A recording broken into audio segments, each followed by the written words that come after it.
I'm bold and beautiful. This is a woman's world. Welcome back. It's a woman's world. Really, really excited about our guest today, SallyAnn Gray.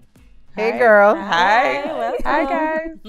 So, SallyAnn is an accomplished author. She's written 3 books, motivational speaker, and an educator extraordinaire, if I can call it that. Is that okay? That's fine. So, Sally's beginning was a little, can I call it inauspicious, Sally? Yes. But she has been on a journey of self-discovery of no mean order. Sally, talk to us about where you started. Where I started. My mother gave me away on the side of a street right here in Kingston, Jamaica. She woke up one morning. I was 3 months old. She determined that she had to give this baby away. And she got herself together. She packed a small baby bag that she had. She placed a little knit sweater in there that my mother, which is the lady who raised me, kept for me. I still have it to this day. She also placed the birth paper that she got from the Kingston Public Hospital. And she started to make her way by foot. And she got to Lyndhurst Road. She was making her way to RJR, TVJ, as we know it now. She wanted to make an announcement. She wanted to give the baby away because she felt like she was incapable of keeping me at the time. So as she started to make her way down Lyndhurst Road, the rain started to drizzle. And a young man stopped his car and asked her if she needed help or a ride. And she decided to get into the car. And she started to explain her plight. So the man asked her, where are you going? Do you need any help?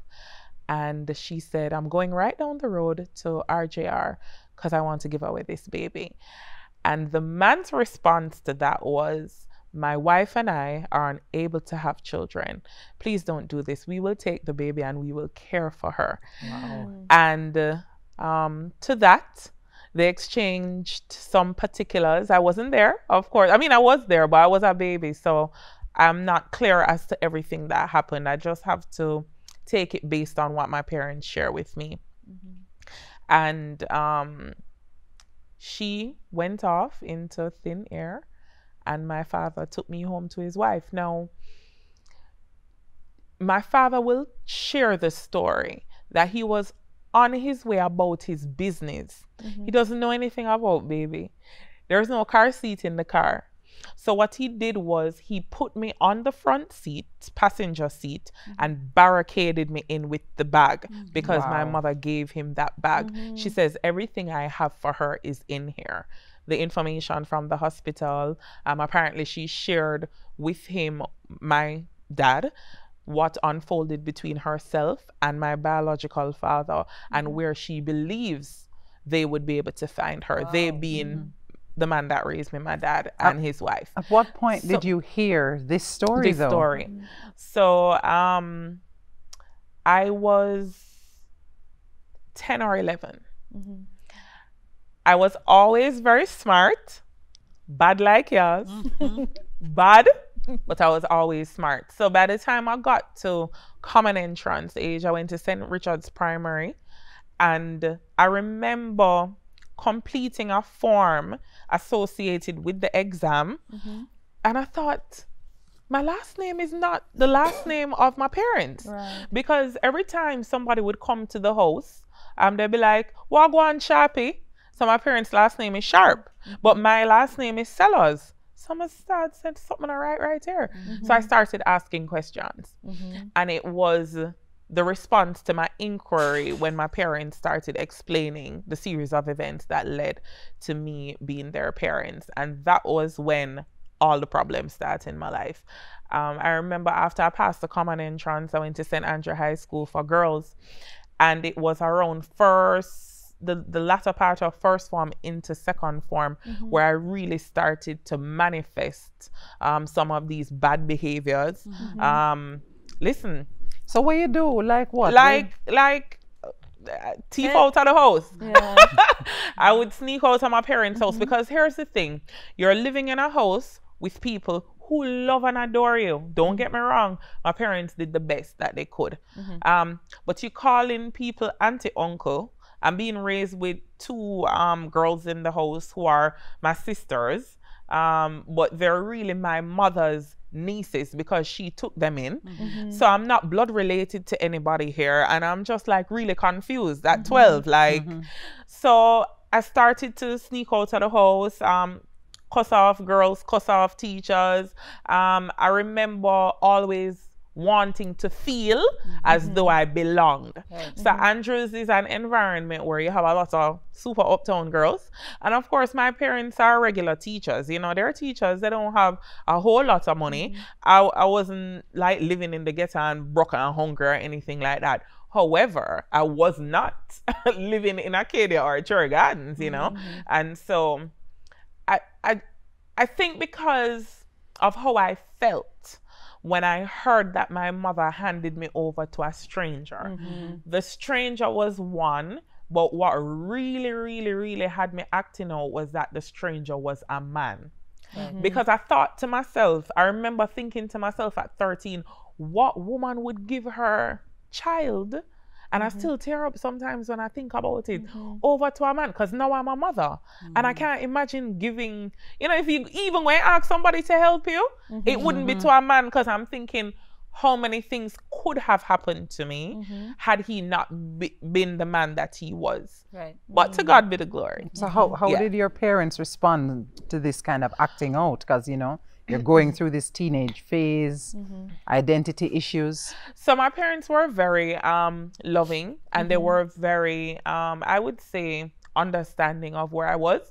Now, my parents being educators, they understand a little bit about psychology, and based on what they've told me, they actually knew that something would happen. They didn't know I would act out this bad, but they knew that the likelihood is very high that I would be rebelling. So what happened was, I was from one doctor to the next. I was from one psychiatrist to the next. I was from one psychologist to the next. And I remember one day a psychiatrist from El Shaddai Medical Center telling my mother, listen, I've done everything that I can do for her. We just don't know. Why don't you try Dr. So-and-so? And I remember my mother saying in the office, but we take her to that doctor already. So they were like really stressed out. But my mother had a really good friend who was a nurse in Florida who sought some help for me.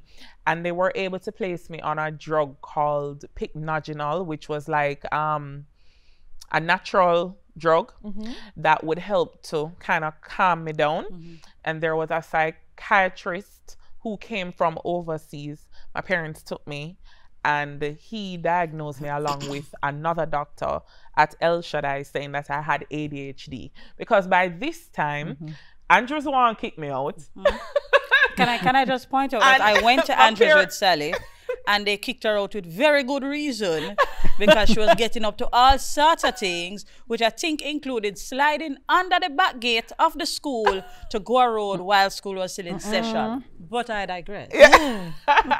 Yeah, thanks for that, Karine. Yeah, I was really bad. Yeah, thief out of school, everything. So my parents had to have something to show to the school why they should keep me. But as bad as you were still very smart. Yeah, super smart. So I passed, I remember during my 5th form year, I was missing.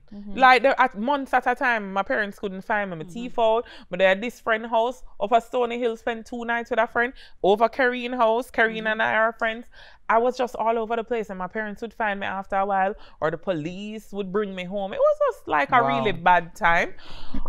But I remember my parents taking me to school for the CXC exams and not being in history class for the time that we needed to be in there. Literature, I passed. I left Andrews, I would say, with about, it was 4 1s and 4 2s that I graduated with. And they didn't include me in the graduation exercise. Did your parents at any point had to explain your situation to the school? Did they share that particular story? They didn't, and I didn't. Okay. And so after they gave me an opportunity to go into Law 6, but after I still was all over the place, Miss Reed was like, listen, I think she'll benefit from a different environment. So what was the turning point for you? When did you transition now? The turning point was when I got kicked out. I remember going home the afternoon after that meeting, and my mother came into my room and she said to me, she says, children who live in this house either go to work or school. And now that you forfeited your slot in school, your space in school, you will have to go and get a job. And my mother got me onto this heart program, heart trainees, and I was placed at COK. And I worked there for 1 year, but something major happened for me in that year. I remember coming home from work one day, and my parents are readers, and there was a big bookcase there. And I've always read, you know, but over the years it was kind of shaky because of my behavior. And there was a book called Gifted Hands in my parents' reading collection by Ben Carson. And I just took the book out and I started reading that book. That book changed my life. Absolutely changed my life. When I read that Ben Carson was considered a wayward teen, he almost went to prison for murder because he was so angry about the fact that his father had left his mother and his brother at such a young age. And then he talks in the book about how that caused a major shift for him. So how did it cause a shift for me, you? When I saw that he went from all of that into being the first Black surgeon to, I don't remember what he did. He like parted Siamese twins successfully at Johns Hopkins University and all that he had accomplished. And then when I went to tell my mother about the book, she reminded me that I had attended a summer camp when I was 6 years old. I never really remember, but she told me, so I'm gonna say that she reminded me. When I was 6 years old, I attended a summer camp at UWI. Ben Carson was touring the facility that day, and my mother told me that the camp counselor told her when she came to pick me up that Ben knelt in front of me and said, "You're gonna do great things." And tell us about some of those I great said, things. "My God, to God be the glory." So I went, and when I was at COK, I said to my mother, "I want to go to Teachers College." And by this time, my mom was a lecturer at Michael Teachers College, and I was gonna go there and do history or languages, you know. And then my mother started to tell me about this new special ed program that they had started. And I said, wow, a special ed teacher? I said, I want to do that. I want to be that teacher who can make a difference, because I was largely misunderstood. Right. So not only did you do that, Sals, and I know it's because we're running out of time, Yeah. but there's so many things that you've done now, like Okay. you're a completely different person. Okay. What accounted for that final change? What are you doing with yourself now? Honestly, my relationship with God. So I moved on from Michael. I've held a couple of roles. I've written curriculum for the Jamaican government. I'm a school inspector with the NEI. And currently, I'm an author of 3 books. My last professional role, I was the head of school and programs director at the TGL School of Sales and Sales Management, which is at the UCC. And I left that job to walk fully in my purpose. And my tagline when I speak is kicked out of high school to head of school, because I want to show young people, people in general, that life is not about where you start, how you start. It's about the journey, becoming, as Michelle Obama's book says, and how you can use everything that you've gone through to build a life that you can be proud of. Yeah. And I'm you are becoming. doing motivational speaking. Yes, I speak now. And I'm actually doing now a speaker coaching program where I help new and emerging speakers to share their story. Because the truth is, my stage name is SallyAnn Speaks, but I don't believe that the stage is just for me. Where can we find you? I'm on Instagram, SallyAnn Speaks. I'm on Facebook, SallyAnn Speaks. I'm on LinkedIn, Sally Gray, and my website is www.SallyAnnGraySpeaks.com. And my email is info@SallyAnnGraySpeaks.com. Well And if all else fails, you can call Karine. And fun. I'll do some PR. I'll take it. I'll I take love it. it. I love your energy. You're Thank amazing. you. To God be the glory. Thank you so much for sharing your story of self-discovery, of just finding out your most awesome self.